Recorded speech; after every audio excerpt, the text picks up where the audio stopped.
Doubt number 2. According to Malaysia Airlines investigators, there should be a presumed repair on the joint molding done on the flaperon. If a riveted piece had been added on the back of the joint, it could serve as an important and definite evidence. If a repair had been done by mass, there must be a definite record. So it should not be called presumed repair by the investigators as stated in the examination report of the flaperon. After cutting off the joint molding to examine the back of the joint to check any repair, surprisingly, there is no repair on joint molding, no riveted piece. The French investigators assumed that it was a minor and temporary repair. It could have been removed or replaced. They seem to suggest that Mars might have later done some modification but did not record and forgotten about it. This is an unreasonable explanation.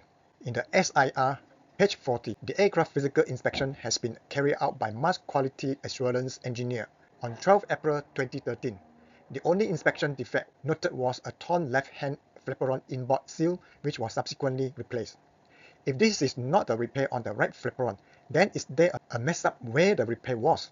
The maintenance engineer should know when was the repair on the right or left flaperon joint molding, whether it was replaced or modified, or truly without record, because it was done just about 1 year ago before the MH370 incident. The investigation seemed to have made a controversial double speculation. First speculation that the repair should be replaced by a modification. Second speculation that the modification was not recorded. The next step, they proceeded to examine the inner surface of flaperon by carrying out boroscope inspection to look for the numbers identifying the various parts that made up the flaperon. These numbers were found on the panels in the area of the leading edge of the flaperon. They seem to be common for Boeing 777, or there is no record available for them to match and to confirm it was from MH370 aircraft. However, immediately the investigators confirmed that the item 1 flaperon is come from 9M MRO. At the same time, they abandoned further investigation on the missing parts of repair. The investigators also carried out boroscope inspection on the box part of the flaperon and found these numbers at 4 different positions on inner side areas. They have consulted CASA, the actual manufacturer of the flaperon parts, in order to trace the serial numbers. There seemed to be no perfect match of the numbers on the flaperon inner surface with the numbers printed on the document records. So, how did they arrive at the conclusion that the flaperon was come from the MH370 aircraft?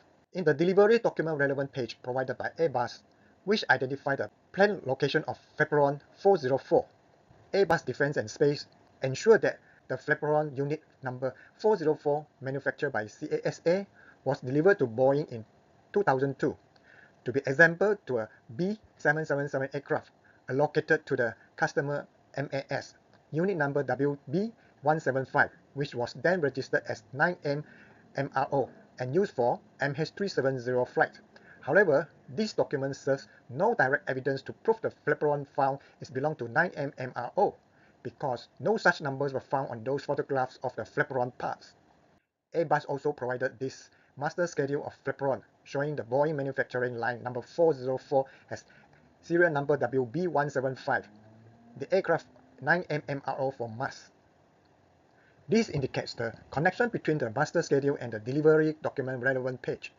However, the parts comprising Boeing flaperon serial number 404 were 406 for left-hand side, 405 for right-hand side.